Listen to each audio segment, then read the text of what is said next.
So today we'll be looking more into crypto exchanges. Crypto exchanges just enable us to transact, like buy and sell. They are the enabling middlemen, the platform that helps us buy and sell cryptocurrencies. So what is an exchange? Why do we need one? How do they operate? Like I said now, an exchange is a platform where trades easily take place. It's a platform that facilitates trade. An exchange is what facilitates buying and selling of cryptocurrencies. It provides all the instruments you need, things like spots, your margin, your futures. That's basically what an exchange do for you. It gives this ease. You don't have to worry about where can you buy your cryptocurrency, or is it safe? If I buy from this person, will I be scammed? So an exchange help you with all those worries. Some exchange also have function called P2P, like the Binance exchange. It has a P2P platform where it basically match you up to buyers and what sellers. Now, additional security, how that works is that once you want to sell and somebody wants to buy, Binance serves as the escrow agent that keeps the fund locked. So once the money is received, Binance now release that token to the buyer's account. Now, when the seller receives the money from the buyer, the token is now what released to the buyer's account. That's basically peer-to-peer exchange. Now, why do you need one? For easy transactions to buy and sell. Modulus operandi, how do this exchange operate? How do they help facilitate our trade? Now, exchanges generally operate on what we call order books. Now, order books, they store the list of buy and sell order. At every point in time, people want to buy, people want to sell.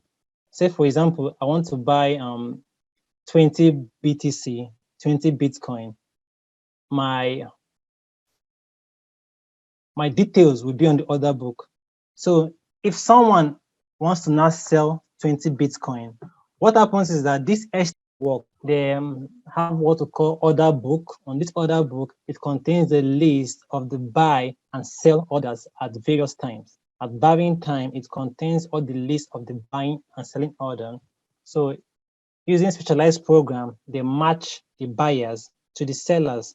So the order gets fulfilled at that instance.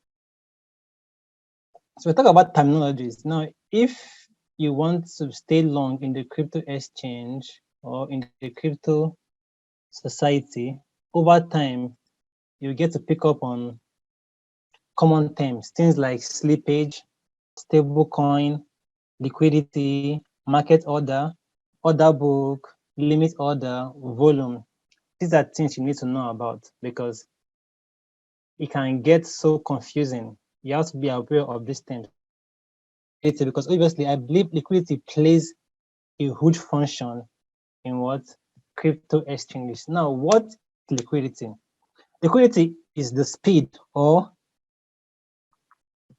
how fast an asset can be exchanged for what hard-earned cash. How fast an asset can be exchanged for cash. The ease with which an asset can be readily exchanged for cash is called what? Liquidity. So obviously, that asset needs to be exchanged for cash without affecting what? The market price. The market price of the asset. That's what liquidity. Now talk about volume. Volume is the amount of the asset being traded at any given time. Volume is the amount of the asset being what? Traded at every given time. The commonest stable coin we have are those that are tied to what? Dollars. Example, we have Tether, USDT. Now, these are coins that their values don't change over time because they are pegged one-to-one to the what? Dollar. Most assets, as we are going to see later on, when I take us through Binance, we'll see that most assets are what traded against what? The dollars. That's the USDT. It's just basically just dollars that's minted on the what blockchain, so that you can facilitate what trade. Now, slippage. What do you understand by slippage? Okay, slippage is slippage. It's the difference in the intended price you want to sell an asset and the price you got. Slippage is the difference between the price at which you intend to sell an asset and the price at which the asset is sold. That's what we call slippage. The price at which you intend to sell an asset and the price at which the asset is sold. Now, because of how volatile crypto is, sometimes when liquidity in the market is very, very low, you will see that there becomes this wide gap, because suddenly the asset can just drop or rise. So that slippage is what you will set, is the allowance you give between what you want to buy at that point in time and what you got. Now, sometimes you might be wondering, this usually happens on what we call decentralized exchange. Centralized exchange like Binance, KuCoin, and the rest don't run into such problems because already they have the order book and the trades are executed speedily. So take note of slippage when dealing with what we call decentralized exchange. As we go on, we'll look into that. So we have order book. Like I said earlier on, the book contains the list of buy and sell orders at every point in time. That's what we call the order book. It just contains the, when you open apps or site like Binance, usually by the right hand side, you will see the order book. It just gives you an idea of what the amount people are buying and selling at any given time. It gives you an understanding of what is happening in the market. Then market order. Market order, it's when you want to buy an asset. It gets fulfilled immediately. That's market order. Market order just say, I want to buy this asset now, irrespective of the price. No matter what the price is, just sell me or buy me this asset now. I don't want to know whether it's 1.5, 1.4, 1.6 in the next minute. Just give me the price, the best price at the moment now. That's market order. Okay. So we have limit order. Limit order essentially means placing an order at a given specific price. Let's say the price of let me use ADA, ADA. The price of ADA now is 1.6, and you want to wait for ADA to come down to 1.3. Now you can set a limit buy order. I said, when the price of ADA gets to 1.3, please buy me $20 worth of ADA. So you do that by what? Using a limit order. Okay, so we have crypto exchanges, the type. We have SEX, we have DEX. Now, what SEX means is what? Centralized exchange. Why DEX means decentralized exchange. Now, centralized exchange is a form of exchange where custody of the funds is maintained by the organization, by the company. Example of SEX is Binance. What happens is that once you enter into Binance, you deposit your money into the platform. So using Binance provide you the tools, provide the tokens you want to buy. You see them in real time, you will buy it. So basically, centralized exchange is being run by what? Central body. By central body, a single organization that take account of everything on your behalf. It helps you with the security. You don't have to bother if your assets are secured, because the exchange take care of that. It readily gives you the asset to trade. It will show you. Then it helps you with orders. Now, using the order book system, it can easily match you with people that are ready to buy and sell. How about DEX? Centralized exchange. DEX, the form of exchange that work in peer-to-peer. In this form of exchange, you are the one that control your funds. You don't have to give anybody your funds to hold for you. Your funds are in your wallets. Your funds security of your fund is paramount to you. It's up to you the way you secure your fund. So those are what DEX. So in DEX, custody of your fund is maintained by the what? By the user. Now, differences between those two. We talk about custody of funds. I said that's for the centralized exchange. Custody of funds. Okay, let me just use this. Custody of funds requires KYC. KYC is simply know your customer. Now, most of these centralized exchange, they require you to verify for you to be able to have additional function. And recently, we have seen that sometimes once you don't get verified on some of this exchange, you won't even be able to trade. Neither will even be able to withdraw your money if you put your money into the exchange before. And that's what KYC come about. They want to know their customer to avoid things like fraudulent people doing transactions that are deemed shady or restricted by the state or regulations. So that's what KYC does. KYC essentially want to have a database of customers to know who they are and meet them. Then ease of access. Centralized exchange, you don't need to know much about wallet or about the intricacies of network. You just log in and you trade. It even carries you through simple tutorials where you see everything in the site, so you don't need to know too much to use them. Then easy buying and selling. Tokens are readily available. You could just go and buy your top tokens. It's very, very easy to go about. The account recovery. If you remember from the last class, I talked about the blockchain being secured.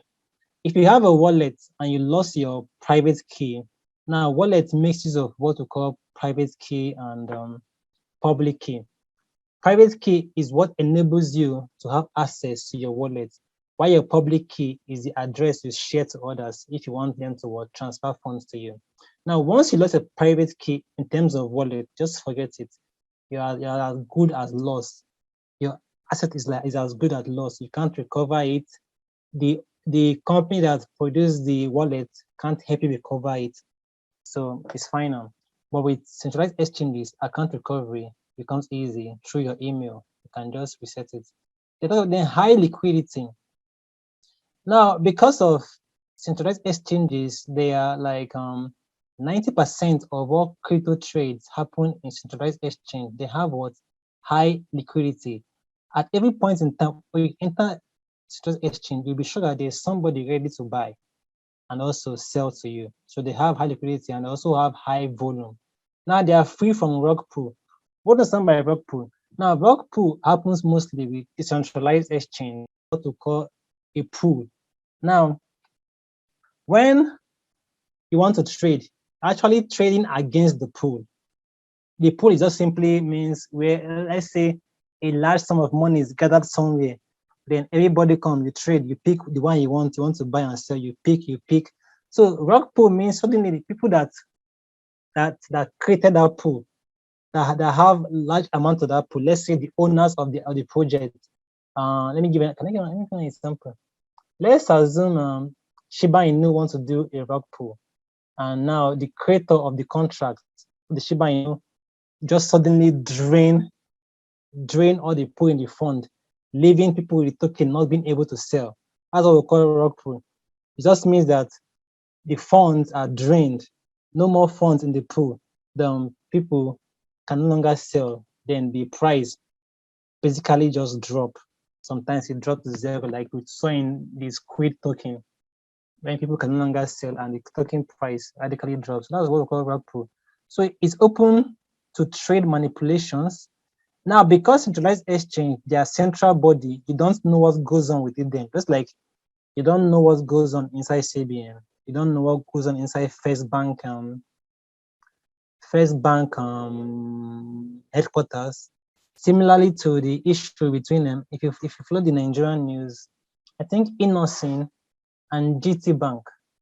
So because Innocent trust GT Bank to handle their fund, there were now lawsuit about manipulations. So this is part of the let's call it disadvantage of what says. it's open to trade manipulations. The owners or the developers can start doing things you will not be able to handle. Then DEX, peer-to-peer, is non-custodial. You are the one that controls your funds. You are the one that controls your funds in DEX. Then no KYC. Now, many people don't want their information to be online. They just want to trade, to buy and sell. They don't want you to have their house address. They don't want you to have their picture. They just want to buy and sell. So that's, they don't want too much English. So that's what DEX do. No KYC. You just come, buy and sell and go your way. Then access to new tokens. Centralized exchange have the advantage that they have access to new tokens because developers can easily release a token and provide what liquidity on the pool. So users have access to wide array of tokens, whereby if such tokens were to be listed on central exchanges, they have to be vetted for. They have to know, they have to audit the contract. They have to know the developers so that they will know that this project is safe. So what centralized exchange do is that they ensure any token being listed on them is very safe, as opposed to decentralized exchange. So that's one of the reasons why they are free from rug pull. So they're also prone to rug pull, like I mentioned. They have liquidity issues. Like I told you, 90% of trades happen on centralized exchange. So DEX tend to have issues with liquidity, low volume, high slippage. Sometimes you realize that when you're interacting with these DEX, you want to buy you intend to buy, let's say, 12 units of ADA. All of a sudden, what you are getting is 10 units. You'll be like, what happened? There doesn't, in between your buying and selling, things have really changed. Maybe the price just changed rapidly. Then what you're getting becomes lower. But with sex, that does not happen. Then when you talk about trade manipulation, because DEX uses what we call smart contract. Now, smart contract is a self-executing code that runs on the blockchain. Smart contract just simply means once an agreement has been made, let nobody go back to the agreement. So you are sure that the DEX cannot manipulate that trade because it's on the smart contract. Whatever you do get activated on time. So you don't need to worry about trade manipulations or things like that. So this is smart contract. Then we talk about examples of DEX and SES. We have we have OKEX, we have Bybit, we have FTX. Then centralized exchange, we have things like Uniswap, PancakeSwap, QuickSwap, DYDS, then Spooky Swap. So these are examples of centralized exchange and decentralized exchange. So things to consider when choosing an exchange. Now, but for beginner's sake, you need to take note of certain things before you choose any exchange. Now, the first on the list is obviously security. You don't want to wake up one day and realize that all your funds are gone. That's one of the crypto traders' nightmare. And believe you, some wallets have been hacked. People have had their assets stolen. Sometimes it can be phishing attacks. Basically, someone will tell you to enter your private key into a site and they want to help you recover your funds, or they want to give you some tokens that they need access to your keys. Then the person will not give them their keys before you know all their assets will be drained. So you want to take note of security. And also this can also be an issue of hack. Hacks do happen in the crypto society, like some exchanges do get attacked. Like exchange like KuCoin has been attacked before, where assets were stolen and they had to take time to get back up. But Binance, as a top exchange, hasn't been known to have had any issue with any high attacks. So users' funds are very much secure with Binance. So security is a big factor when choosing an exchange. Then token availability. Now, you want to ensure that whatever you want to buy is available on the exchange. Binance has plenty tokens to easily buy and trade. Now, some of these, like Bybit, don't really have too much, plenty tokens or plenty assets to trade with. You should take note of the exchange you want to use. You might register and realize that what you want to trade is not even on that exchange. So ensure that you take note of token availability. Then network support. Now, blockchain network, we have things like Matic, Polygon, Ethereum, the Binance chain. So you want to ensure that the exchange you want to use support some of this network. Why? Because of fees. Like I said in the last class, when you're transacting on the Ethereum network, transaction fees are usually high. Now, this even go as far as the exchanges. If you want to make withdrawal through Ethereum network, be sure to pay a lot of fees. I think last time I checked, you can pay, you're asking for fees upward of $60. Let's say you want to trade, you want to withdraw $20, you now have to pay $60 of fee. That is ridiculous. So what people do now, they can channel such withdrawal through things like Matic, Polygon, or the one Tron network. So these are all blockchain network for withdrawals and things like that. Then you talk about geographical restrictions. Some countries restrict people doing trades on some exchanges. Like if you're in the US, if you're in things like Afghanistan, you should know that exchange like Bybit will not let you trade on the exchange. And I think some others too. So you should be sure that you are in a place that is not restricted by the individual or exchange. Then ease of buying and selling in your residence. Before the CBN ban, Binance was supporting buying cryptocurrencies through what bank transfer. You will just enter your bank details, then then Binance will initiate transfer through bank. You transfer the money to the account Binance will send to you, then your crypto will be in your wallet. But that function has not been suspended because of the CBN ban and wanting to banks not to facilitate crypto trades. But what people now use is what we call peer-to-peer.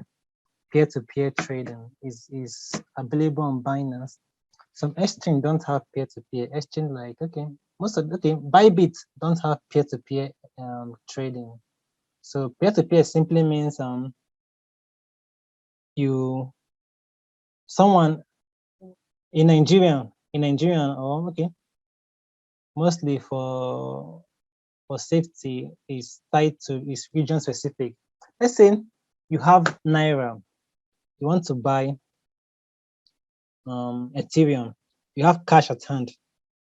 What P2P does is that it matches you with someone that want to sell for you an amount. So the person wants to sell 50,000 worth of Ethereum, and you want to buy Ethereum. So the person can sell for you 20,000 worth and still have remaining to sell to others. So peer-to-peer basically just help you buy crypto and sell crypto without needing going through bank through Binance, independently facilitating the trade. Of course, you should know that once you are doing that, the banks will be watching. So ensure that you don't use any crypto terms in the description. Things like CUDA, we ask you to write a description of what you want to do before they allow the trade to go on. So ensure you don't use anything like crypto trade because it will be flagged. So P2P is your hard-earned Naira to your crypto. So trading instruments. Some of these platforms provide things like futures trading, margin trading, spot trading. Initially, Bybit wasn't providing spot trading. It was just dealing with futures trading. Now, futures trading is just a form of trading that you use leverage. That's you can use a small fund and trade as if you have large fund. Let's say I have $100. With futures, I can be trading as if I have $1,000. It makes use of what we call leverage. Now, leverage is a multiplier system. Let's say you have $100, you put a leverage of 10. 10 times 100, 1,000. So you start working as if you have 1,000.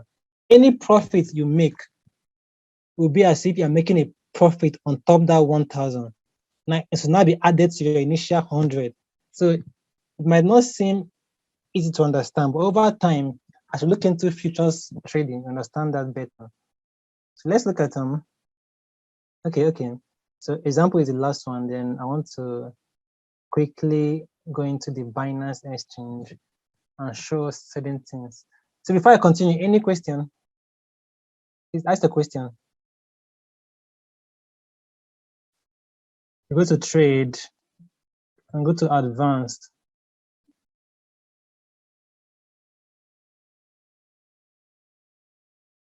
Now, like I mentioned earlier on, this year is called what? The order book. This is the order book. This is called the order book that contains the list, a list of buy and sell orders.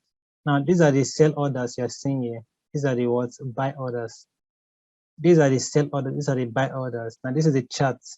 Basically, presently now, the price of Bitcoin is going down. Okay, it might still go up, but there's this dip at this point. All right, so this is where you make you actually make your trades, putting your orders. So for example, here you see buy and sell, you see limit, you have market, you have limit. Now once you click on market orders, anything you are doing with this gets fulfilled automatically. Then limit, you can choose to put the price. At this point now, Bitcoin is around 48,1659. So if I put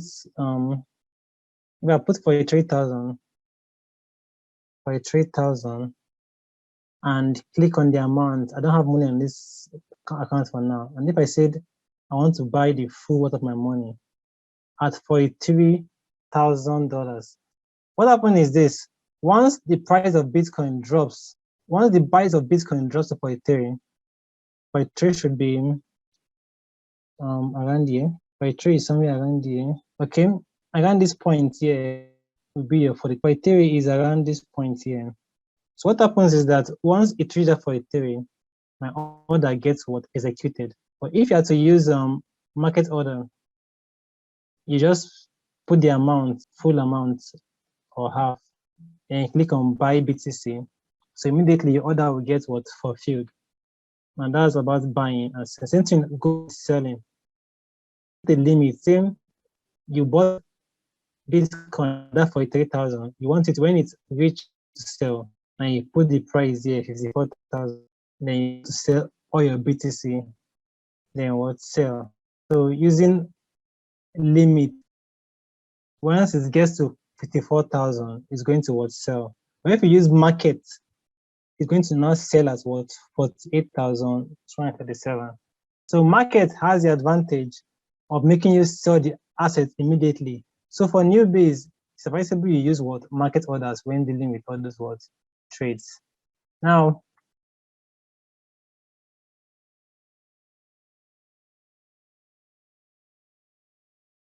so talking about the P2P, for newcomers that want to actually buy a Tata one, you can see this is the Chinese market.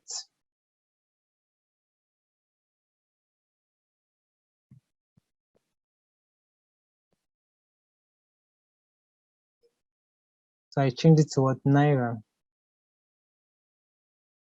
Okay, click on all this. I have read and everything. So I want to buy USDT on the P2P. All right. So I'm using Naira to buy. Payment method, I want to use bank transfer. Understand?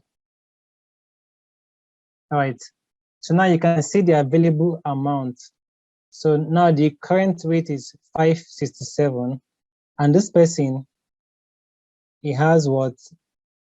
205,000 Naira to sell. So, and this one can sell between 80 to 94, 40 to 43. So most people want to sell a small amount. So you can choose to enter the amount. Let's say I want to buy 20,000 Naira worth of what? Bitcoin. So 20,000 Naira worth.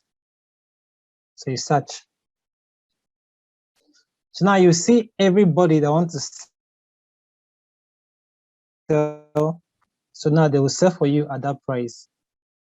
So the first one, Mizita, his price is 57 567 naira. So once you want to buy, you already choose bank transfer. Let's say I want to buy. I'm not buying. Just example now. So I want to buy. You put in the amount you want to buy, then you see what you receive.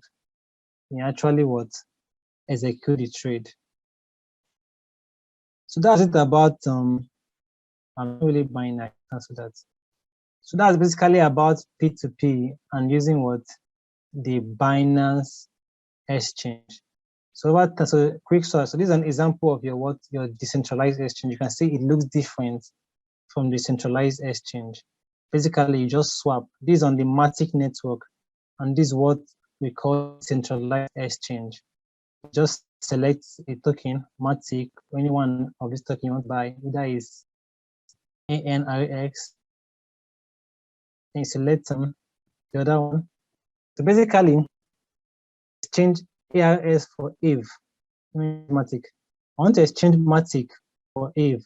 So this centralized exchange just provide you with swap functionality, as opposed to the central exchange that uses other books. Right, so that's basically a rundown. So for the selling, just as usual, before you sell, you ensure that you have the USDT in your account. You understand? Now, Okay. if this account I don't have money in this account, what you do if you have USDT in your spot account, you use the transfer function. You go to now they have all goes to your funding wallet. Formerly it used to be P2P wallet, but now everything goes to your funding wallet. So as you can see, it says P2P wallet has been integrated under the funding wallet. So you understand. So if you have money in your spot, you just transfer. Once you click on transfer, remember I went trade P2P. So transfer from fiat, from spot to funding. So you enter the amount you want to transfer, then click on confirm. So the money now will now be in your funding wallet. After that, you now go back to trade, go to P2P. Then, then you see just try to follow my cursor movement. You see here, you see buy, click on sell, it will change to red. That's sell. So once again, ensure you change the fiat towards Naira.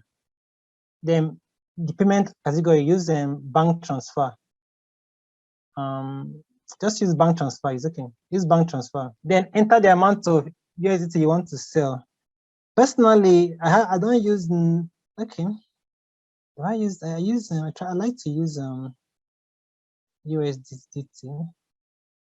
Let's use Naira, because it will show you Nigerian specific merchants. So let's say you want to sell 20,000 Naira worth at the search. What it does is that it's linked you with people that want to buy. Remember, you are the seller. So what you are seeing at this point is people that want to buy. And this rate, this is their rate. This is their rate. So once you go lower, you could see the rates that you will set for them. So you just choose the one that's to you. This particular person wants to buy within the range of 20,000 naira, and it's okay. Now this one, okay. So basically, because you streamlined your search 20,000, you are now seeing orders for that amount. So all of them, the payment they're using bank. You can choose the one good rate. This, I think, the highest rate is 561. It will give you the best value for your money. You say USDT. Now this will be different on the mobile. Mobile is quite simpler to navigate. So you click on all, say all. Then this is what you receive. Then this is your bank. Then you choose your payment method. Mine, I've already set up my payment method. That's the bank you want money to enter. You choose the payment method, then click on sell USDT. Then the timer will start ticking. So once the USDT have been sold, Binance will now tell you to authenticate the whole thing, whereby a code will be sent to your phone, and you now resend the code, and that will be all. So buying is just similar to just changing the button here, buy from buy to sell. So basically, it's easy. Now remember, there are things to take note. Don't once you are selling, ensure the money has entered your account before releasing the crypto. Let nobody tell you that they have sent, you should not release. Ensure that you are seeing the money inside your account before releasing the crypto. Okay.